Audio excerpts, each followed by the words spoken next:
সম্মানিত দর্শক শ্রোতা, আশা করি যে যেখানে আছেন ভালো আছেন, সুস্থ আছেন।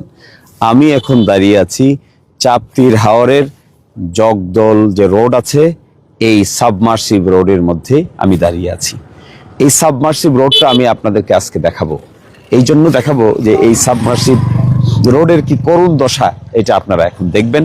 এবং এই করুণ দশার জন্য আপনারা দেখেন, পানির নিচে ছিল এই রোড, পানির নিচে এই রোড থাকার ফলে পানি থেকে ভেসে উঠেছে।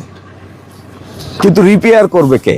মোটরসাইকেলের চাক্কা যায়, গাড়ির চাক্কা যায়, কোন সময় যে কোথায় কি অ্যাক্সিডেন্ট হবে তা বোঝা বড় মুশকিল।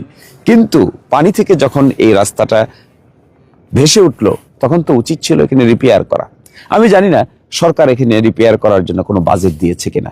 যদি বাজেট না দিয়ে থাকে, তাহলে কি করে এই রাস্তার মেনটেনেন্স হবে?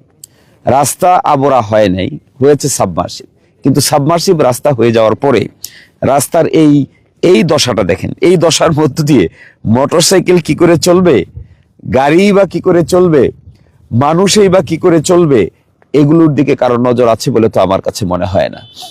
আমি আপনাদেরকে একটা কথা বলতে চাই, আমি তো প্রবলেম আইডেন্টিফাই করার জন্য এসেছি।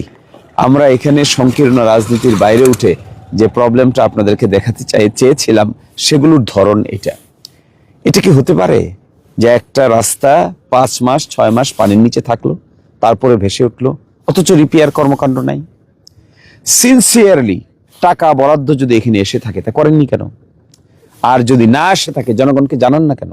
জনগণকে জানান যে এই রিপেয়ার কাজ কেন করা হচ্ছে না, কেন এই রিপেয়ার কাজ কোন বাজেটের অভাবে করা হচ্ছে না, কি ইনিশিয়েটিভ নিয়েছেন এই রিপেয়ার কাজগুলো সম্পন্ন করার জন্য। প্রশাসনের সঙ্গে যারা আছেন, ইঞ্জিনিয়ারিং ডিপার্টমেন্টে যারা আছেন, জনপ্রতিনিধি যারা আছেন বা ছিলেন, তারা তো এই ব্যাপারে গুরুত্বপূর্ণ ভূমিকা পালন করা দরকার। দেখুন, একবার এই জায়গাটাতে তাকায় দেখেন কি করে মোটরসাইকেল চলবে, এবং এ পার ও পার পুরা রাস্তার একই হালত। আমার তো ধারণা, একবার মোটরসাইকেল যদি এদিকে যায়, তাহলে মোটরসাইকেলের হায়াত কমে যাবে। গাড়ি দেখছি 2-3টা যাচ্ছে বিয়ের অনুষ্ঠানে, কি করে কষ্ট করে যাচ্ছে, টায়ার তো পাংচার হয়ে যাওয়ার কথা। ফলে আমি আহ্বান জানাবো, প্লিজ গিভ অ্যাটেনশন। এগুলো না, মানুষকে এইভাবে বঞ্চনা করার দরকার নাই। হাওরের মাঝখান দিয়ে রাস্তা গিয়েছে, এই রাস্তাটাকে ঠিক করেন। যখনই পানি থেকে ভেসে উঠবে, তখন সাথে সাথে রিপেয়ার করেন।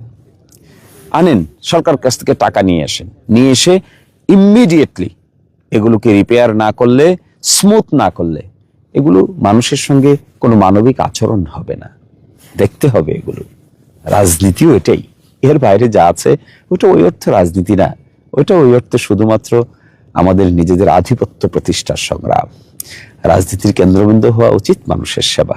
সকলেই ভালো থাকবেন, সকলেই সুস্থ থাকবেন। আল্লাহ হাফেজ।